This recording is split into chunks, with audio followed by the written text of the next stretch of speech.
Ligament injury ক্ষেত্রে কাদের ক্ষেত্রে আসলে সার্জারির দরকার হয় কিন্তু আসলে করা যায় না, সেটা যদি আমাদেরকে বলতেন। কিছু কিছু ক্ষেত্রে যখন এসিএল ছিঁড়ে যায় আমরা তখন এমআরআই করি এবং এমআরআইতে দেখা যায় যে হাঁটুর উপরে যে কার্টিলেজ যেগুলো অনেকের ক্ষয় থাকে, এই ধরনের কেস আমরা অনেক সময় করি না।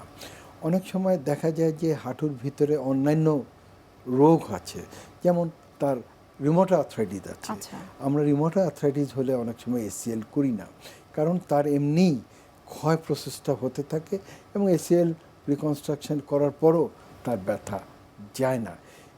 এবং অনেকে যেমন আনকন্ট্রোল ডায়াবেটিস যাদের থাকে তাদেরও আমরা অনেক সময় হাঁটুর লিগামেন্ট রিকনস্ট্রাকশন করি না। স্যার, আমরা অনুষ্ঠানের একেবারে শেষ পর্যায়ে আমরা এই অল্প সময়ের মধ্যেই এই হাঁটুর লিগামেন্ট ইনজুরি এবং আর্থ্রোস্কোপি নিয়ে অনেক বিস্তারিত আপনার কাছ থেকে জানার চেষ্টা করেছে এবং আশা করি দর্শকরাও অনেক উপকৃত হয়েছে। আবারও ধন্যবাদ জানাচ্ছি এবং শুভকামনা এনটিভির পক্ষ থেকে। ধন্যবাদ আপনাকেও আজকের অনুষ্ঠানের জন্য। সুপ্রিয় দর্শক, এতক্ষণ আপনারা দেখছিলেন এনটিভি নিয়মিত স্বাস্থ্য বিষয়ক আয়োজন স্বাস্থ্য প্রতিদিন। এই পর্যায়ে আমরা দেখিয়ে নিচ্ছি আমাদের আগামী পর্বে কি থাকছে। ত্বকের কালো দাগ অনেক ধরনের রোগেই আসে। এটা PIH নামে আমরা সংক্ষিপ্ত বলি, পোস্ট ইনফ্লামেটরি হাইপার পিগমেন্টেশন। এটাও কিন্তু হতে পারে, ধরেন কোনো কন্ডিশন থাকলো, ইনফ্লামেটরি কোনো কন্ডিশন, সেটার পরে ওটা চলে গেল, রেডনেস চলে গেল, বাট হচ্ছে কালো দাগটা রয়ে গেল। আবার এটাও মেস্তা, আমরা যেটা জানি মেলাজমা, এইটা কালো দাগ একটা ব্রাউন প্যাচের মতো প্রথমে পরে, আস্তে আস্তে এটা হতে পারে।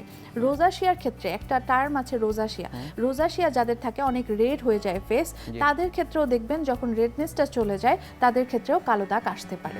বিশ্বের যে কোনো প্রান্ত থেকে যে কোনো সময় এনটিভি জনপ্রিয় অনুষ্ঠান স্বাস্থ্য প্রতিদিন দেখতে আপনারা ভিজিট করতে পারেন আমাদের পূর্ণাঙ্গ পোর্টাল www.ntved.com এ। এছাড়াও এনটিভির বিভিন্ন ধরনের জনপ্রিয় অনুষ্ঠান এবং নিউজ আপডেট পেতে আপনারা ভিজিট করতে পারেন আমাদের ইউটিউব চ্যানেল এবং ভেরিফাইড ফেসবুক পেজে। দর্শক, আজ এখানে শেষ করব, দেখা হবে আবার আপনাদের সঙ্গে। সে পর্যন্ত আপনারা সবাই ভালো থাকুন, সুস্থ থাকুন। আল্লাহ হাফেজ।